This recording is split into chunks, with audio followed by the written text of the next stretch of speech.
কাঁদছো কেন? মন খারাপ? অবশ্য খারাপ লাগাটা খুবই স্বাভাবিক, নিজের বাড়ি ছেড়ে এসে নতুন বাড়িতে।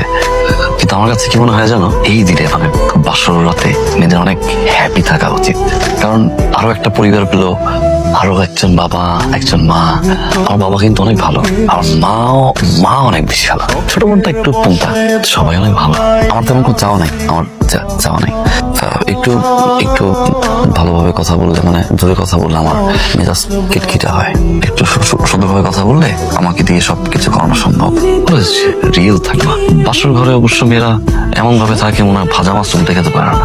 বিয়ের কয়দিন পরে দেখা যায় জাল নিয়ে নেয় মাছ তো। আমার ফ্রেন্ডের বউ না হয়তো দেখছি, এরপরে ভয় কাজ করতে অনেক। আমার অতীত সম্পর্কে জানবেন না? আমার মনে হয় কি অতীত নিয়ে কথা না বলাটাই বেটার, না জানানোটাই বেটার।